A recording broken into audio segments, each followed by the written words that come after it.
Le président Abdel Fattah al-Sisi a reçu aujourd'hui au palais présidentiel la ministre soudanaise des Affaires étrangères, Dr Mariam al-Sadiq al-Mahdi. Durant l'entretien, le chef de l'État a réitéré la politique stratégique de l'Égypte et son soutien sur tous les volets aux relations bilatérales avec le Soudan en faveur de la coopération, la construction et le développement. Le président al-Sisi a également affiché le soutien de l'Égypte vis-à-vis des efforts de renforcer la paix et la stabilité au Soudan frère durant cette période cruciale de son histoire. Le président al-Sisi a aussi mis l'accent sur l'intérêt de l'Égypte à renforcer les relations bilatérales, notamment dans le domaine ferroviaire, des liaisons électriques et de l'échange commercial. Et de son côté, la ministre soudanaise des Affaires étrangères a salué le rôle de l'Égypte qui vise à préserver la stabilité du Soudan. Elle a aussi souligné l'aspiration de son pays à renforcer la coopération conjointe.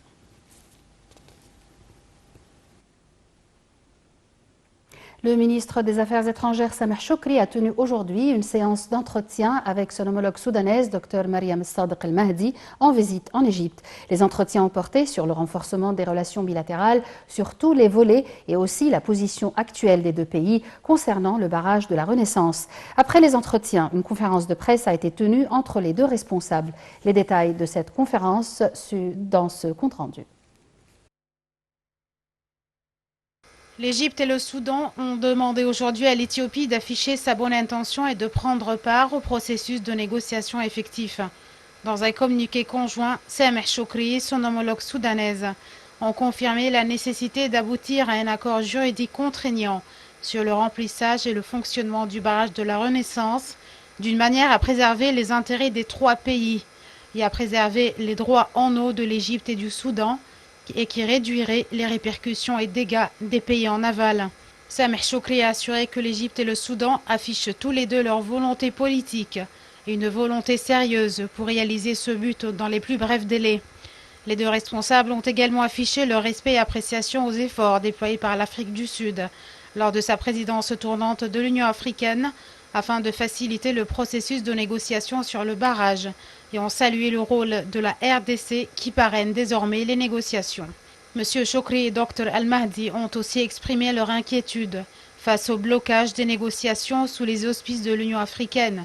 Ils ont souligné que le remplissage du barrage dans sa deuxième phase par l'Éthiopie et de manière unilatérale représenterait une menace directe à la sécurité en eau des deux pays.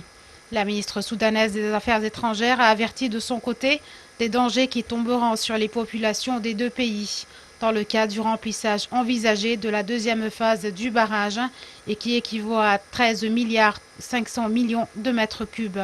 L'Égypte et le Soudan ont réattiré de nouveau leur attachement à la proposition soudanaise et appuyé par l'Égypte sur le développement du mécanisme de négociation parrainé par l'Union africaine et qui consiste à former un quartet international présidé par la République démocratique du Congo et qui comprend l'Union européenne, les Nations unies et les États-Unis en tant qu'intermédiaires dans les négociations. Les deux ministres ont de surcroît assuré la nécessité de poursuivre la coordination et les négociations entre les deux pays sur ce dossier vital et de mettre au courant les pays arabes frères du déroulement des négociations. Sur le plan bilatéral, ils se sont mis d'accord sur le développement des relations stratégiques entre les deux pays, notamment dans le domaine de l'investissement. Et le chef d'état-major, le général de corps d'armée Mohamed Farid, a présidé une délégation militaire de haut niveau à la 7e réunion du comité militaire conjoint égypto-soudanais.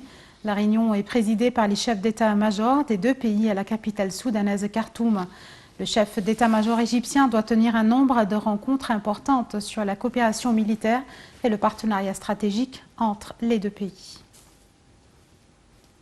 Le Premier ministre Dr Moustapha Madbouli a passé en revue un rapport du ministre de l'Éducation et de l'Enseignement Dr Tariq Shawqi sur la situation exécutive des projets du ministère dans le nord et le sud du Sinaï. Ceci intervient dans le cadre du souci du gouvernement à suivre le déroulement des projets et des services fournis aux citoyens dans tous les secteurs. Moustapha Madbouli a affirmé que le Sinaï reste une région de haute priorité et en tête de l'agenda du gouvernement. Le Premier ministre a ajouté que le président Al-Sisi enjoint toujours de créer des projets de développement dans cette partie chère du patrie. de la patrie.